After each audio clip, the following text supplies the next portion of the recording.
¿Qué tal, jóvenes? Quiero darles nuevamente la bienvenida al curso de psicología. En esta oportunidad vamos a estar desarrollando ya el tema número 6 del temario que corresponde a esta etapa ya del curso. Y en esta etapa vamos a ir ya conociendo algunas características muy importantes para ir determinando cuáles son los factores que influyen en el comportamiento y la conducta humana.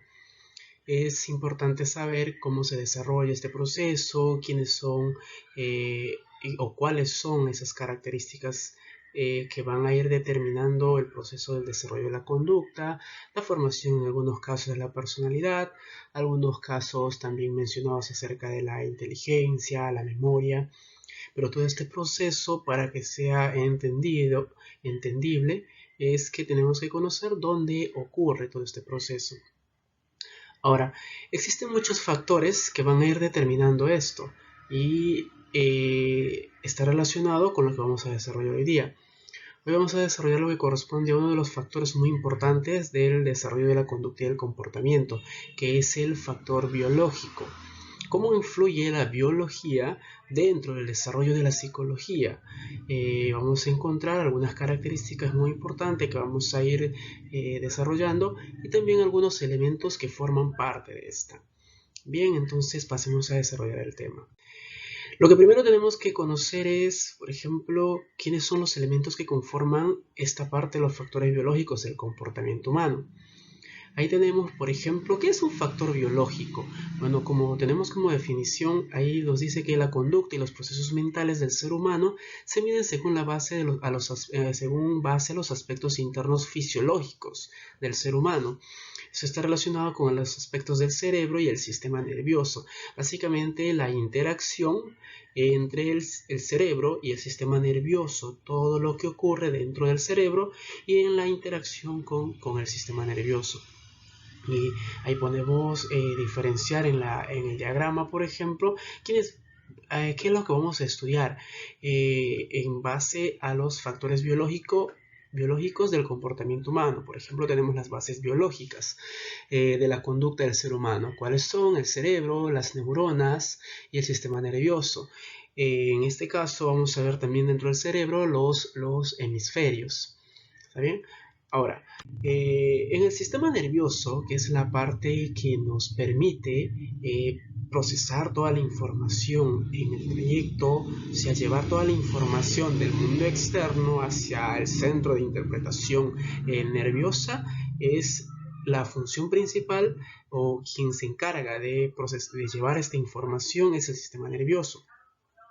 Para lo cual nos dice que el sistema nervioso es un conjunto organizado y jerárquico de estructuras y funciones interrelacionadas que se constituyen como el soporte biológico de la actividad psíquica consciente e inconsciente del ser humano. ¿Por qué? Porque tenemos que entender que existen muchas conductas y comportamientos que son tanto de manera consciente como inconsciente. Ya lo hemos visto en la clase anterior cuando hablamos de consciente y cuando hablamos de inconsciente. Ya lo hemos desarrollado y podemos identificar ya cuáles son esos procesos de manera consciente y cuáles son los procesos psíquicos de manera inconsciente. O sea, lo que hace el sistema nervioso, lo que es el sistema nervioso es una estructura ya, jerárquica y también organizada. Ahora, también es responsable de enviar, recibir, procesar los impulsos nerviosos, controla las acciones y sensaciones de todas las partes del cuerpo y así como el pensamiento, las acciones y la memoria.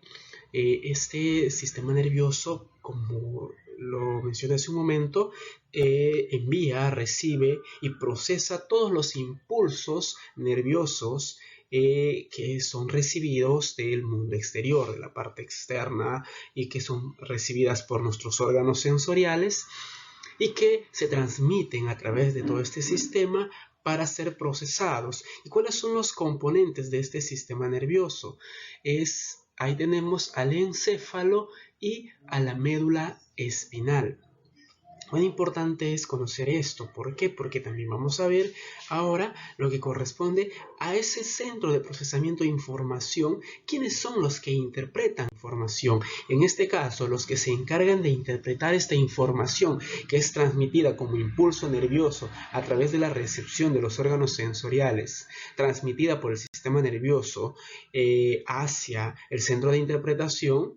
Y quienes se encargan de esta interpretación son las neuronas. ¿Y qué es una neurona? Podemos decir, la neurona es la unidad anatómica y fisiológica del sistema nervioso encargada de generar, conducir y transmitir el impulso nervioso. O sea, reciben, generan y conducen la información a través del impulso nervioso que ha sido recibida por ello. Entonces, esta neurona es parte fundamental para que podamos realizar cualquier tipo de acción o conducta en este caso. O sea, todo este proceso se va a dar por lo que realizan las neuronas. Por eso es muy importante conocer esta función de las neuronas.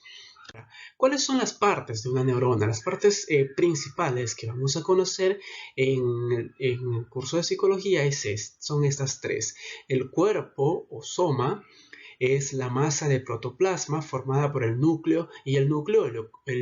Como pueden observar en la imagen, ahí menciona cuál es el soma y dónde está ubicado.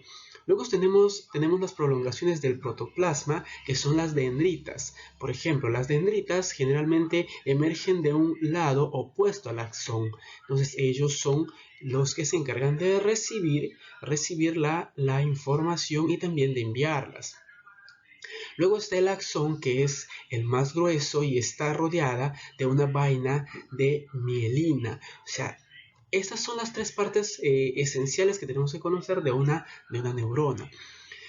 Luego tenemos un proceso que ocurre dentro del centro de interpretación que lo realizan las neuronas para poder transmitir esa información que ha sido recibida o ha sido procesada o ha sido creada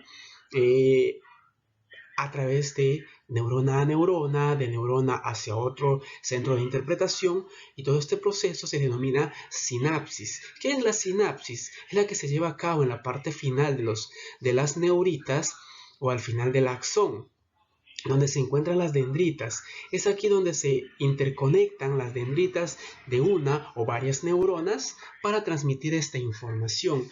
Esta sinapsis lo que permite es transmitir la información de neurona a neurona, de neurona a otro centro de interpretación, o teniendo en cuenta la función que cumple cada neurona.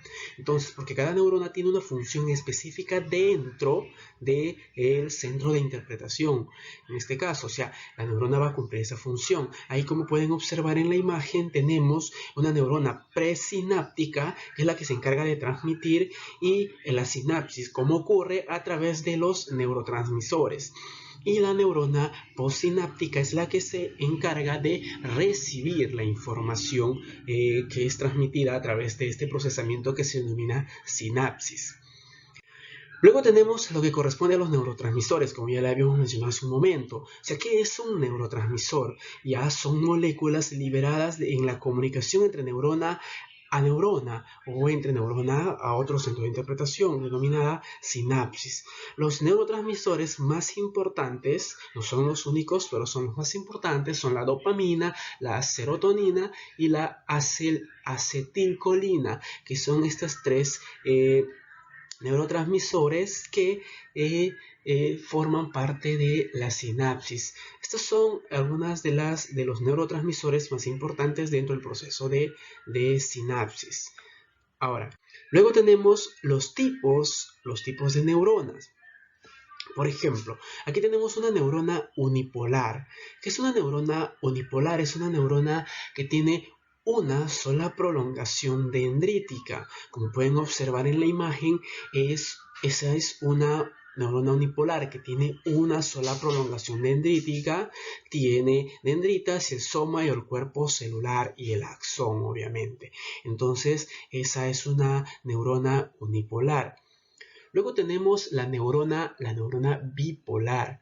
La neurona bipolar nos dice que es una neurona que tiene dos prolongaciones dendríticas, como pueden observar en la imagen. Tiene dos axones, tiene un soma o cuerpo celular y obviamente que a cada extremo de los axones tiene prolongaciones dendríticas o dendritas.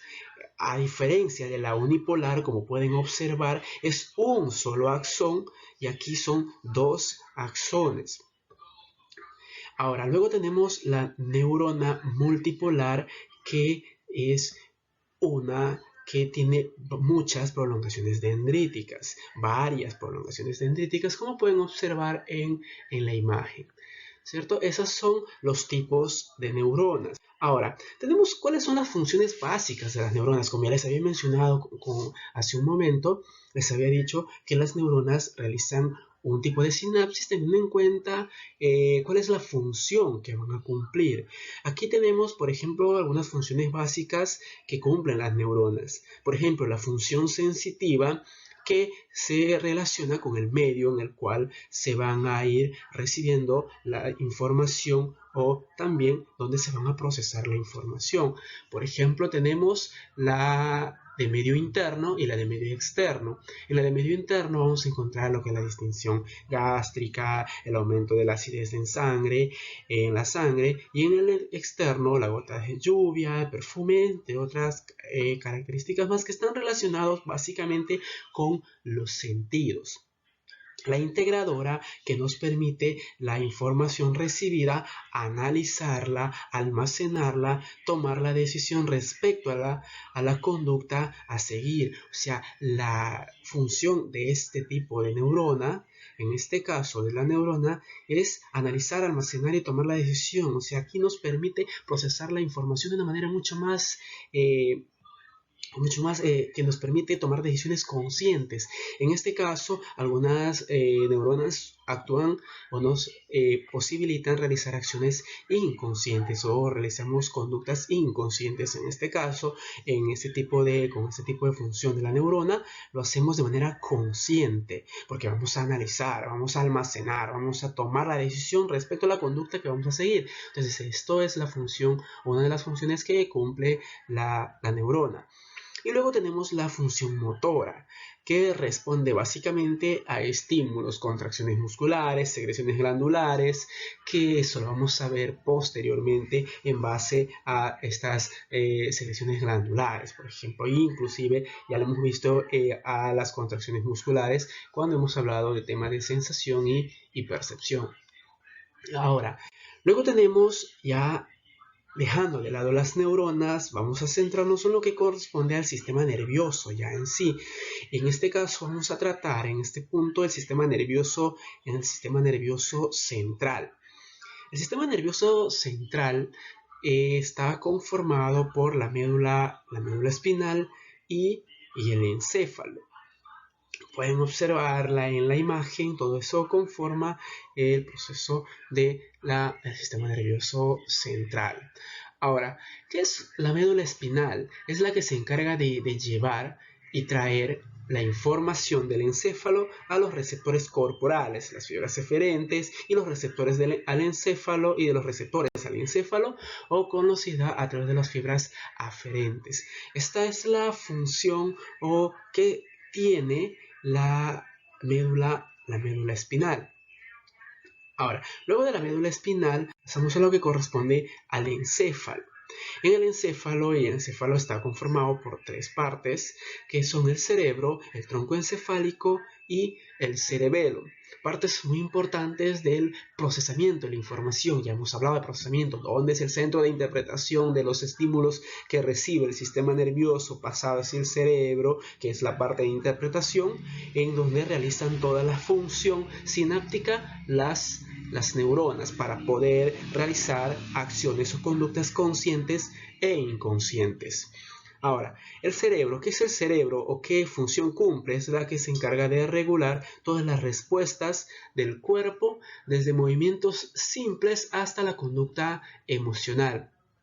Aquí es donde se regula el pensar, motivar, sentir, crear, etcétera. O sea, todas las funciones que nosotros realizamos se procesan o se regulan en el cerebro. El cerebro tiene una corteza cerebral que comprende 3 tipos: sensitiva, motora y asociativa.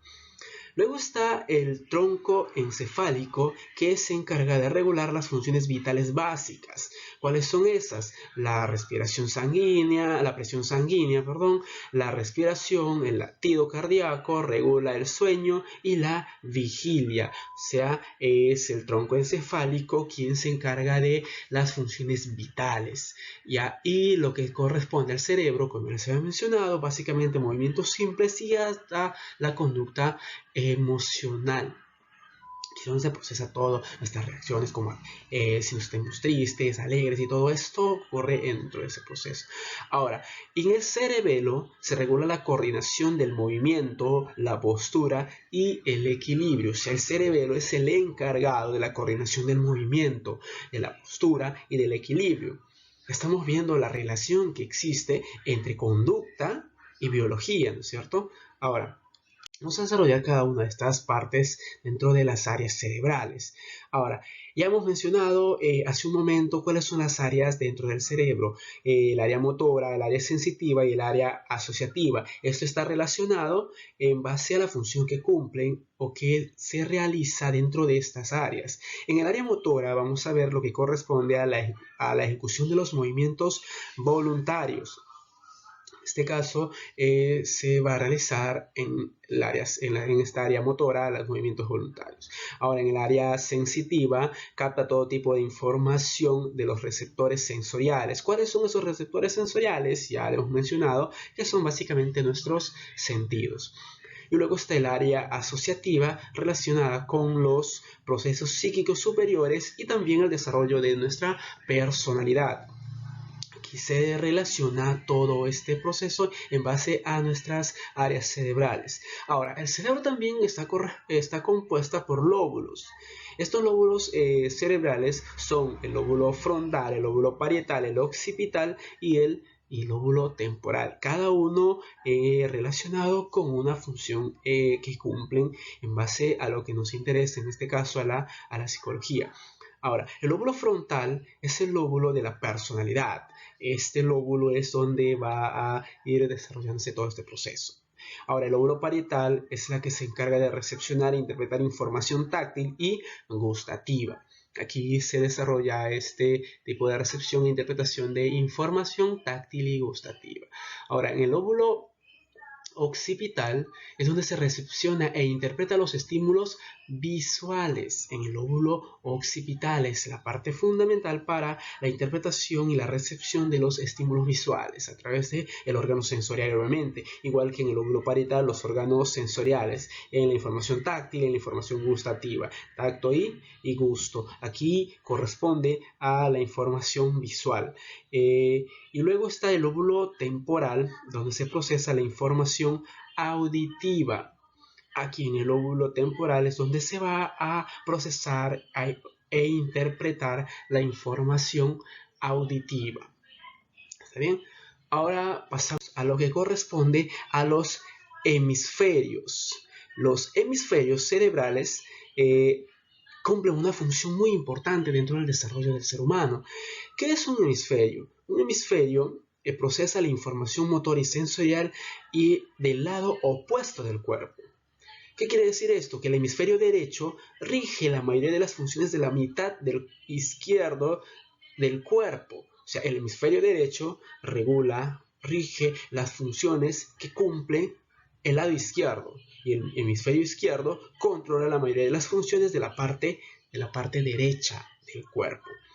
Esto se debe a que los nervios ya se entrecruzan en la médula espinal y los hemisferios son similares en estructura, pero no en funciones, que son unas características de los hemisferios. Ahora vamos a ver cómo está compuesta, cuáles son las funciones que cumplen cada uno de los hemisferios, tanto el izquierdo como el hemisferio derecho. Aquí tenemos, por ejemplo, la lateralización hemisférica en la que conforma cada uno de las funciones que van a ir teniendo los hemisferios. Por ejemplo, el hemisferio izquierdo se encarga de la función intelectual, recuerda nombres, responde a instrucciones verbales y explicaciones, experimenta sistemáticamente y con control. Luego tenemos a la que prefiere resolver problemas por partes lógicas utilizando la lógica. Por partes utilizando la lógica. Y luego está el hemisferio derecho, que cumple la función intuitiva, recuerda caras, responde a demostraciones, ilustraciones e instrucciones simbólicas, experimenta el azar y con poca restricción, prefiere resolver problemas en el todo utilizando la intuición. Obviamente que como es intuitivo, utiliza principalmente la intuición. El hemisferio, lo que desarrollan principalmente el hemisferio derecho. Luego está también el izquierdo, que ya lo había mencionado hace un momento. Hay otras funciones más que vamos a ver dentro de un momento, que son, hace juicios objetivos, ese es el hemisferio izquierdo, hace juicios objetivos, planifica y es planificado y estructurado, prefiere la información cierta y establecida, es un lector analítico, depende del lenguaje cuando piensa y recuerda, prefiere hablar y escribir. Y los que desarrollan el hemisferio derecho hace juicios subjetivos, luego es fluido y espontáneo, prefiere la información abstracta e incierta, es lector que resume, depende de las imágenes cuando piensa y recuerda, y prefiere dibujar y manipular objetos. Estas son algunas de las funciones que va a cumplir el desarrollo de cada uno de los hemisferios con mayor relevancia, obviamente. No quiere decir que porque yo desarrollo con mayor eficacia un hemisferio no tengo algunas habilidades que corresponden al hemisferio izquierdo, y así sucesivamente, o sea, así relacionando tanto el desarrollo del hemisferio izquierdo como el desarrollo del hemisferio derecho. Ahora, también hay una parte muy importante dentro de este desarrollo del proceso o del factor biológico. ¿Qué es? Es la función que cumple tanto el tálamo como el hipotálamo y el sistema límbico dentro del desarrollo de la conducta del ser humano, o del factor biológico que regula la conducta o el comportamiento del ser humano.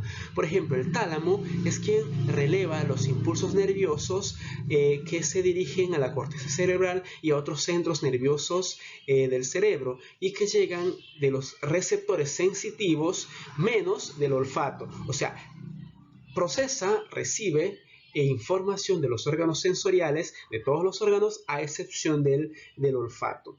¿Cierto? Esa es la función que cumple el tálamo.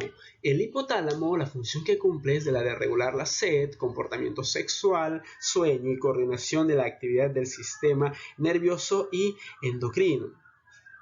Esa es la función que cumple el hipotálamo.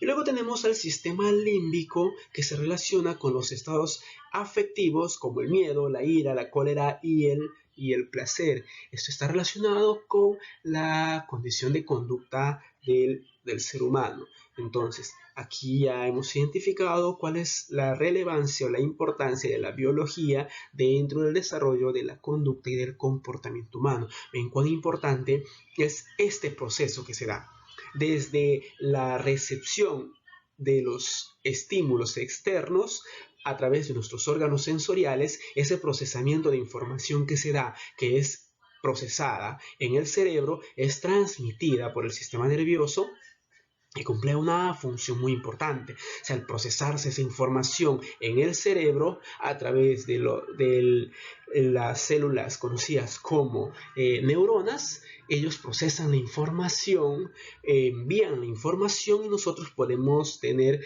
ya conductas o reacciones tanto conscientes como inconscientes. En cuán importante es la biología dentro del desarrollo de la psicología. Procesamiento de información, adquisición de los órganos sensoriales de toda la información externa y también interna, que es transmitida a través del sistema nervioso y procesada en el cerebro por las neuronas.